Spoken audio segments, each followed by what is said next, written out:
Se você pode abrir comigo, ninguém ande agora, a menos que você esteja fazendo o trabalho que a igreja precisa.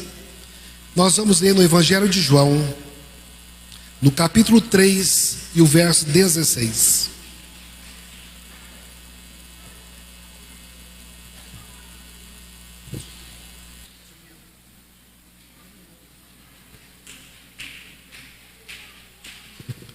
Evangelho de João, capítulo 3, verso 16.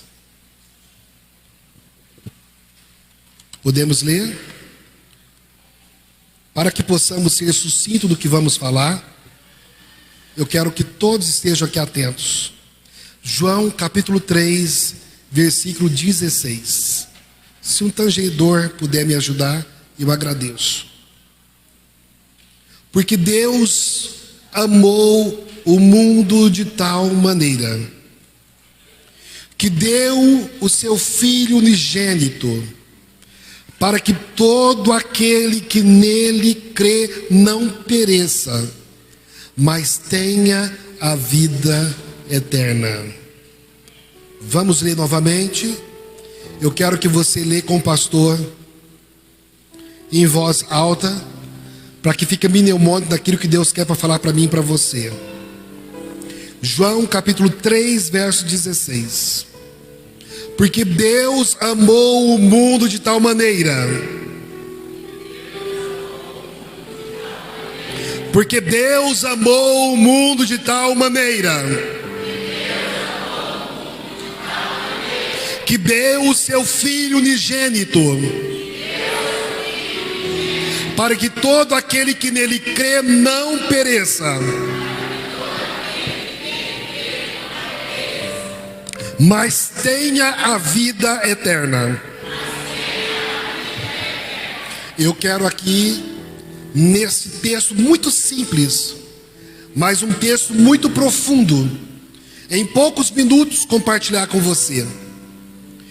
Quando eu vejo isso, eu vejo Deus olhando a humanidade, e naquele momento Deus olha, e Deus vê o coração do homem tangível ao pecado, que no momento o propósito de Deus era eterno para a formação do homem, da família.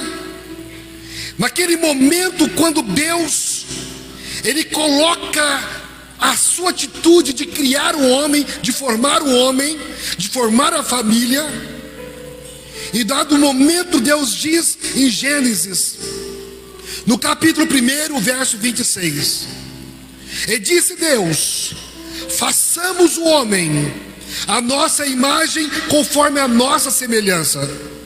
Domine esse homem sobre os peixes do mar, sobre as aves do céu, sobre os grandes animais e toda a terra, e sobre todos os pequenos animais que se movem rente ao chão. Criou Deus o homem, e a sua imagem, a imagem de Deus o criou, homem e mulher os criou. Mas quando nesse momento da criação, ao estar a humanidade crescendo, dado momento vem alguém no momento e não ouve a voz de Deus da obediência, e quando diz assim: não coma daquela árvore que está lá. Irmão Jefferson, domingo passado, ministrou essa palavra. E aí não ouviu a palavra de Deus exortativa, dizendo não. Aí foi, comeu. Aí dado momento, quando eu olho, a humanidade começa a crescer, aí vem a soberba no homem, aí o homem diz assim: não, nós vamos construir tudo aqui ao nosso redor, e vamos fazer um grande monte, uma grande torre, e vamos chegar até o céu, e vamos ficar aqui. Sendo que a atitude e a palavra de Deus era: crescei e povoai a terra. Não era um lugar único. E aí quando eu olho isso, Deus vem com alguns momentos da humanidade, e Deus vem com momentos de exortação, com momentos de correção, e começa a tangenciar a humanidade, porque o pecado havia interferido diante de alguns propósitos que Deus havia planejado. E quando eu olho isso, eu vejo no momento que Deus começa a dizer: eu preciso salvar a humanidade. A quem enviarei? A quem irá por mim? Quem estará assumindo a posição? Aí ele olha na sua postura, ele diz: eu vou enviar o melhor que eu tenho. Eu vou enviar o meu filho, para que possa salvar essa humanidade. O projeto de Deus foi revelado. Naquele momento, eu vejo quando o propósito de Deus foi tangível. E aí vem Jesus, nasce de uma virgem, e no processo divino, ele começa a caminhar, a andar sobre a face da terra, começa a fazer milagre, começa a curar. Aquele que estava abatido, ele dava saúde. Aquele que estava oprimido, ele dava libertação. Aquele que estava aleijado, ele dava saúde. Aqueles que estavam sem vida, ele ressuscitava e dava vida. Aqueles que estavam sem temores na caminhada, abatidos, aqueles que estavam com fluxo de sangue, ele estancou simplesmente dela tocar. Mas eu vejo algo que ele desceu para padecer para mim e para você. Era um projeto de Deus.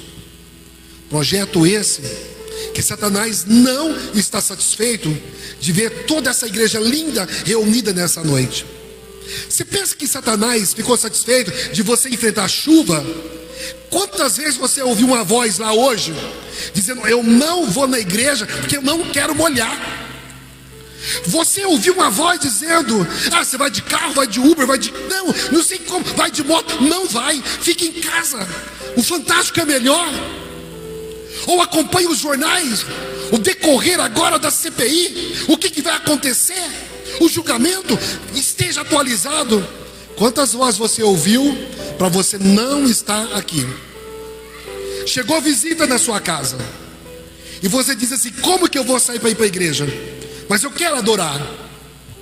Quantos empecilhos você passou para que você estivesse aqui? Era o propósito de Deus hoje falar comigo e falar com você, porque Deus nos escolheu. A mim, Efésios fala, quando o apóstolo escreve em Efésios capítulo 1 verso 4, está dizendo: porque Deus nos escolheu nele antes da criação do mundo, para sermos santos e irrepreensíveis em sua presença. Em amor nos predestinou para sermos adotados como filhos por meio de Jesus Cristo. Havia um propósito de Deus. Em todo o período da humanidade, perceba que Deus tinha um projeto com aquela humanidade. Nós estamos passando agora uma geração agora de 2020, 2021, uma geração que nunca passou por um período de tão grande mortandade de um vírus que assolou a humanidade. Percebemos algo dizendo: precisamos de um socorro. Escondemos em casa, isolamos, quarentena e quarentenas diante de si. E percebemos alguns dias e algumas noites dizendo: Deus, o que vai ser do dia do amanhã? Como é que eu vou trabalhar e conseguir o recurso para o dia do amanhã, se eu estou em casa, dependendo de uma ajuda, ou de um benefício, ou de uma proposta do governo federal, de 300, 400 ou 600 reais? Quantos no período viu acabar tudo, chegar no momento da CPFL, no meio da pandemia, dizer: vamos cortar, mas não tem de onde tirar. Quando alguém olha a água dizendo: o que eu vou fazer? Períodos quando alguém que estava longe da oração, longe da comunhão, longe de Deus, e para esse período Deus chamou alguns e voltaram para orar, voltaram para a fidelidade. Quantos nesse período que quando estava tudo bem, não tinha dado um centavo? Se você puxasse lá, nunca tinha visto o nome desse irmão, dessa irmã no hall de dizimista, porque ele não cria que Deus supria a necessidade. Quantas pessoas se converteram nessa pandemia dizendo: eu vou servir a Jesus melhor, eu não posso servir Jesus como eu estou servindo. Para cada momento Deus tem um propósito, para cada momento Deus tem um socorro. E quando eu olho, Deus faz e Deus revela um projeto para o povo de Israel. O povo de Israel estava no Egito e eles estavam escravos, eles estavam cativos. E naquele momento Deus delineou um projeto para aquele povo. E Deus falou assim: olha, eu preciso de um homem que esteja na brecha para assumir a posição, para tirar e livrar o meu povo do Egito. Eu preciso de um homem, eu preciso de alguém que se posicione como profeta para assumir o legado. Deus não quer a multidão, Deus quer um para se posicionar. Quantos estão dizendo que pode dizer amém nessa noite? Deus não quer a multidão, Deus precisa de um para se posicionar. E quando eu olho isso, eu vejo o projeto de Deus. E Deus fala: eu quero livrar o meu povo lá do Egito, que está cativo no Egito. Eles estão presos no Egito, eles estão como escravos no Egito. E aí Deus vai lá no deserto, e Deus trata com Moisés: Moisés, é você que eu quero. Eu não sei falar, eis que meus lábios são de pesadas palavras. E Deus diz assim: eu tenho um projeto no meu povo, para tirar o meu povo do Egito. E aí Moisés se apresenta e diz, e Deus fala assim: eu vou tirar seu irmão para traduzir e falar no seu lugar com você, mas que vá até Faraó. Aí eu vejo o projeto de Deus de tirar o povo do Egito para levar para a terra prometida. Quantos tem promessa de Deus aqui?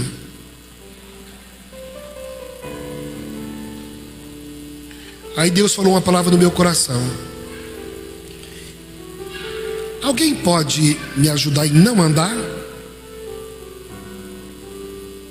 Aí Deus diz uma palavra no meu coração, e eu quero colocar como tema da reflexão desses minutos aqui: Deus revela o projeto, mas Deus oculta o processo.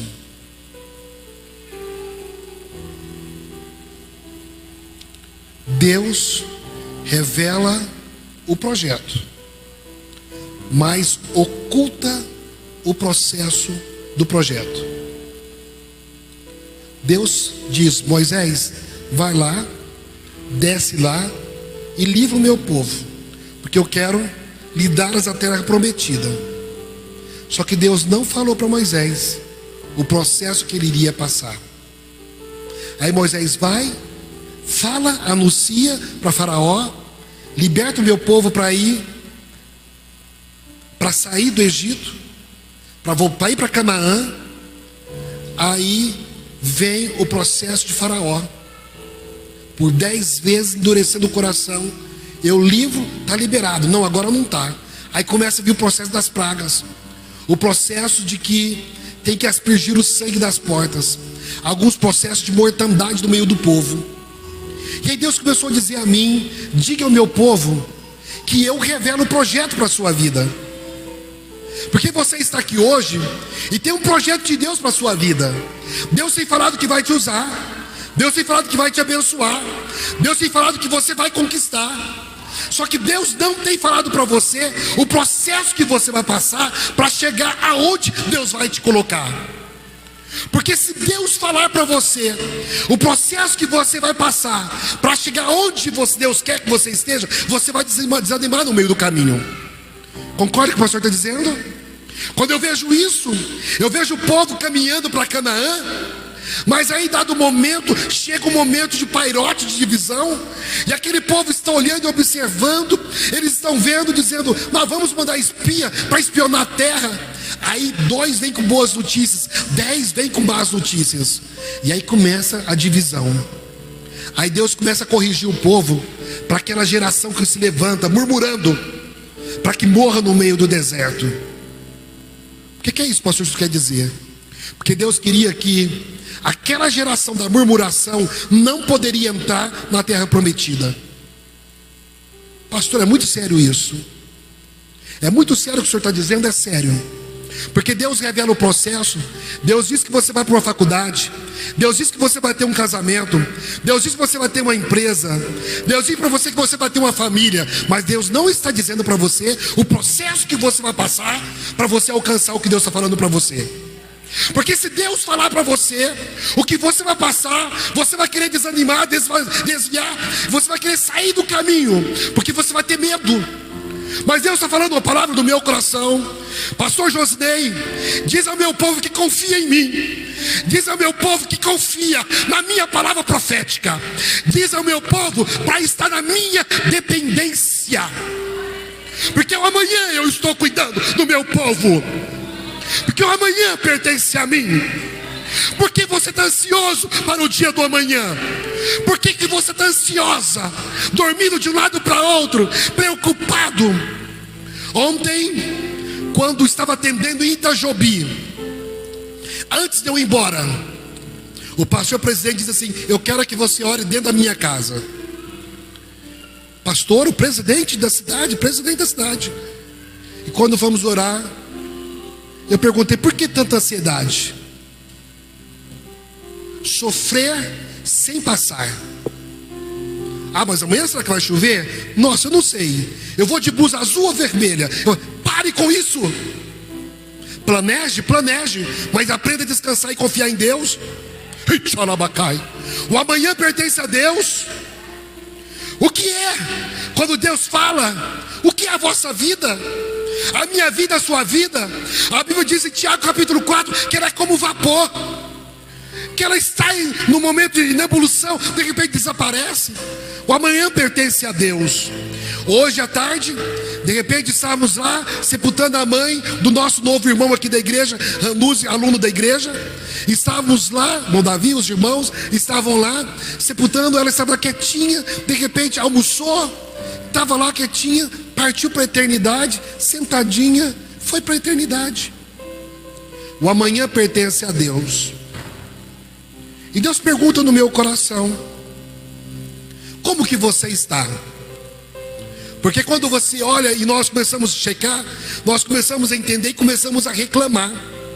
Porque quanto mais você bate os seus pés e você começa a reclamar, mais repetirá. Escuta o pastor está dizendo: quanto mais você bater o pé, quanto mais você teimar, quanto mais você querer insistir em algo, você vai repetir o ciclo.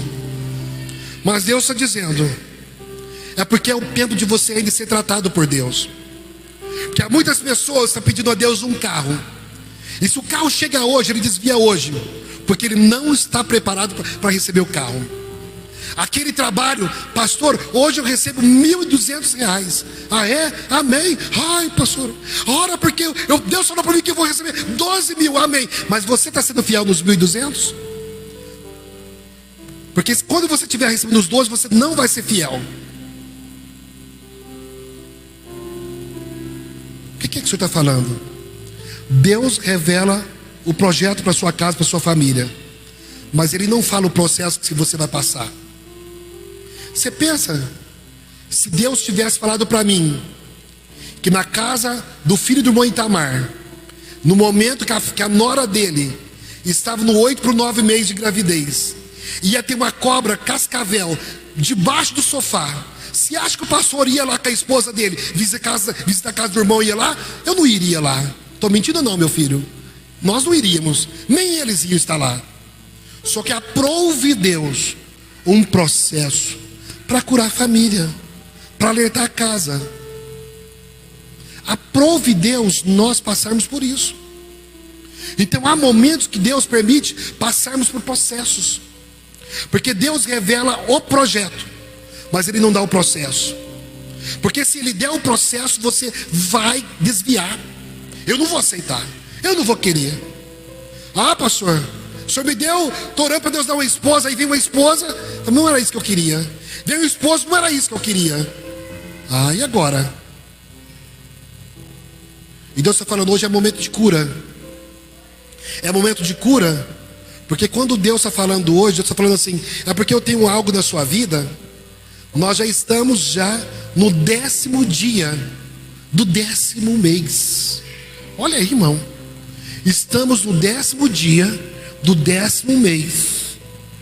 Se você soubesse o que Deus está tratando hoje comigo, com você, é momento de alegria, porque Deus tem projeto com você. E quando eu olho isso, eu vejo Deus falando profeticamente comigo. Josinei, o que é que está acontecendo? Gideão, se ele soubesse que ele ia lutar só com 300, ele não iria. Quando reuniu 30 e tantos homens, agora eu vou, nós vamos entrar. Tira os medrosos, tira os covardes, tire, porque eles vão fazer você perder. Porque tem hora que no momento da guerra, se você olhar para a esquerda, para a direita, ou ouvir alguém que não está no mesmo propósito e projeto de Deus, ele vai te enfraquecer. Perceba que em algum lugar do seu trabalho tem alguém, se você hoje vestir azul, amanhã ele vai de azul. Se você vestir verde hoje, amanhã ele vai de verde, para copiar de você, porque ele quer estar no seu lugar. Então eu estou falando uma palavra no meu coração: pare de contar os seus segredos, porque nem tudo que eu, Deus, estou dando para você, você tem que contar para o outro. Há muitas pessoas pagando preço, retardando o projeto de Deus, retardando a chamada, retardando o ministério, porque começa a compartilhar. E hoje o Facebook tem sido veneno, hoje as mídias sociais têm sido veneno, porque qualquer coisa, nós entendemos que você às vezes não percebe, que Deus tem impedido até de muita gente de doar, de abençoar, porque está muito exposto demais. Já não é milagre, já começa a não ser milagre. José, quando José estava lá com seus irmãos, José recebe um sonho de noite. Irmão Clésio, José recebe um sonho. E quando ele recebe um sonho, ele vê que a família, que a lua, que o sol, que as estrelas estavam declinando diante dele. Ao invés dele guardar o sonho,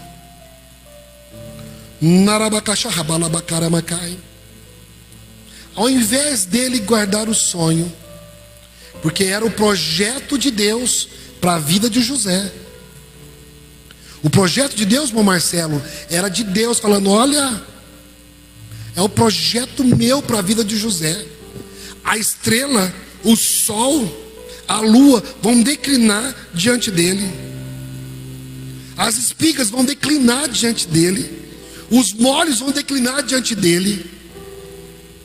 Aí ele vai, acorda pela manhã e compartilha o que Deus deu de projeto para ele. E quando ele compartilhou o projeto, aí dentro da casa, do lado do pai e da mãe, os irmãos, ela falou: o quê? Você é um dos mais novos nossos? Você está sonhando isso? Você está pensando que nós vamos declinar diante de você? Você está pensando que nós vamos adorar você, ou vamos declinar diante de você? Aí ele começa a sofrer, porque contou o projeto de Deus para os seus irmãos. Por contar o segredo, aí começa a pagar o preço. Quero encerrar quando dado o momento, esse jovem vai levar alimento para os seus irmãos. Aí os seus irmãos falam assim: lá vem o sonhador. Vamos dar um sumiço nele, vamos acabar com ele, vamos dar um pega nele, vamos dar um jeito de pagar tudo nele. Pega a túnica dele, vamos matar? Aí o irmão falou: não vamos matar não, mas vamos jogar dentro da cisterna. Por contar o projeto, pelos seus próprios irmãos, pela sua própria família, foi lançado na cisterna. O projeto Deus dá, mas o processo que vai passar para você chegar onde Deus falou é só você e Deus. E Deus hoje está falando um tratar que Ele está comigo e com você. Porque quando José é lançado lá, dado o momento, pega a sua túnica, mata o animal, coloca o sangue sobre daquela túnica, para dizer para o pai deles que acharam a túnica, e com certeza o irmão dele foi devorado, que era José.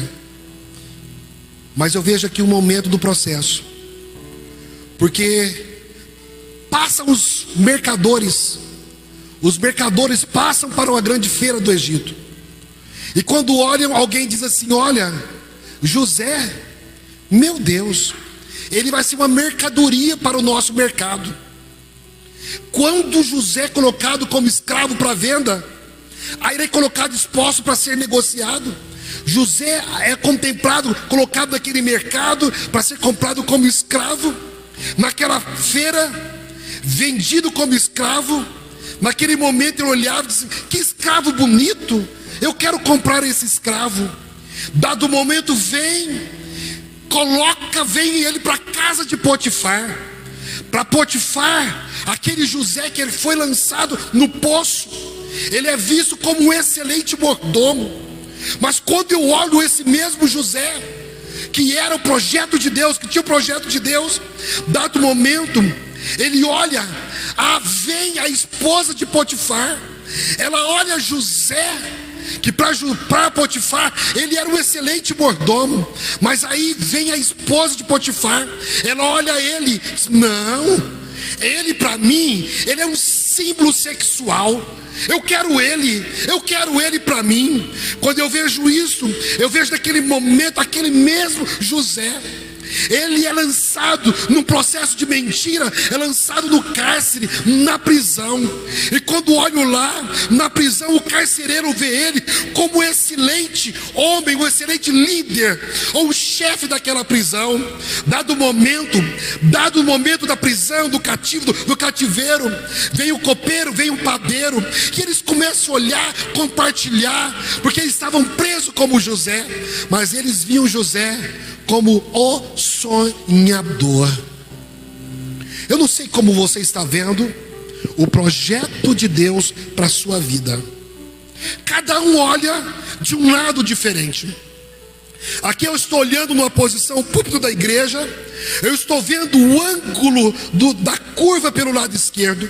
Eu estou olhando pelo meu lado direito, uma área horizontal, retinha, alinhadinho. Eu estou olhando a luz azul no ângulo que eu estou olhando. Mas se você olhar do outro ângulo, você está vendo de uma outra forma, de uma outra maneira.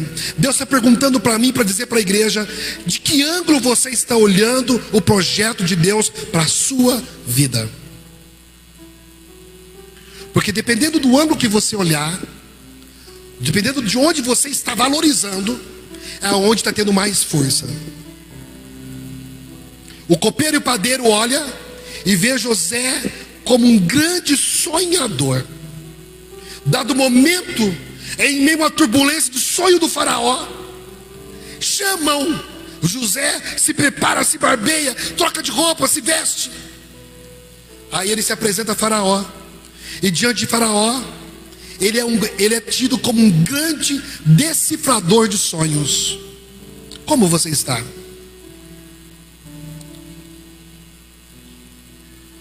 Para Faraó, José era um grande decifrador de sonhos. Mas para Deus, escuta só, mas para Deus, José era um grande governador. O que é isso, pastor? Para todos ele era uma coisa, mas o projeto de Deus era: eu quero ele como um grande governador. Porque é o homem que eu preciso para esse tempo. Deus viu ele como governador. Cada um viu ele como uma forma. E Deus fala assim ao meu coração, para mim entender e profetizar para a igreja, dizendo: como você está? E eu quero que você hoje entenda como é que Deus te vê. Você pode entender como Deus te vê? Como Deus te vê?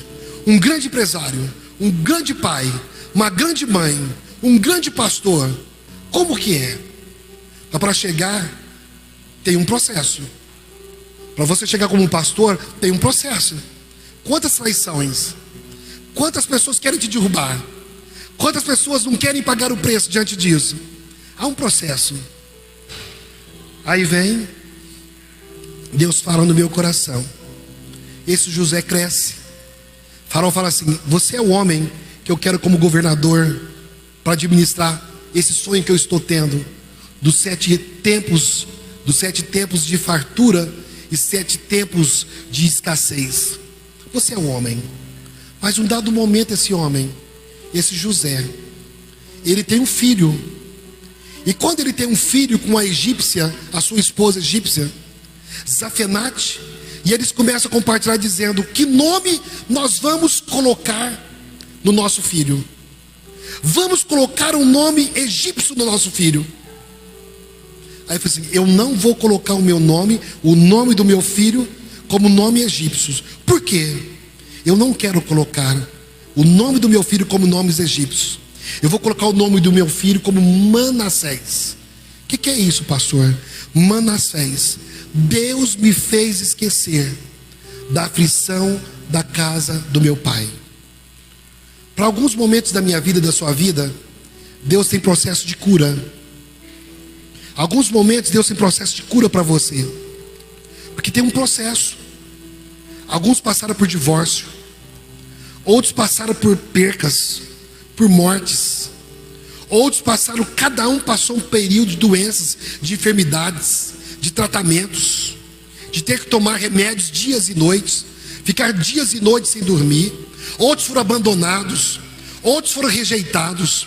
Eu não sei qual processo você passou para chegar aonde Deus tem um projeto para você. Eu não sei aonde você está no processo, diante daquilo que Deus tem do projeto para você. Por que Deus queria fazer isso com ele? Porque chegaria um tempo que ele teria que ver os seus irmãos face a face.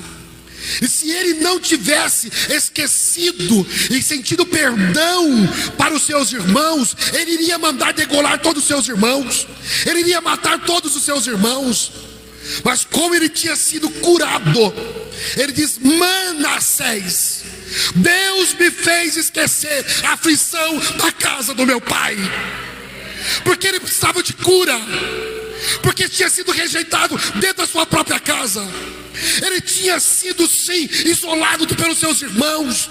Quem era para amar o abandonou, quem era para abraçar o empurrou. Eu não sei como você está passando, mas Deus está dizendo hoje: Manassés, Deus me fez esquecer da aflição da casa do meu pai, porque eu precisava de cura, eu precisava de ser transformado, porque era tempo de eu abençoar, eu não podia matar. Olha que interessante essa palavra. Aí Deus faz nascer mais um filho, vem o outro filho. Meu Deus, que interessante. Aí vem o segundo filho, aí nasce o segundo filho. Aí vem Zafenate dizendo: vamos colocar o nome do nosso filho como? O nome dos egípcios aqui? Não, nós vamos colocar o nome da minha terra. Vamos colocar Efraim. Deus me faz prosperar na terra da minha aflição. Eu quero encerrar. Se o Jardim Palma soubesse que hoje teríamos uma igreja com essa capacidade de pessoas,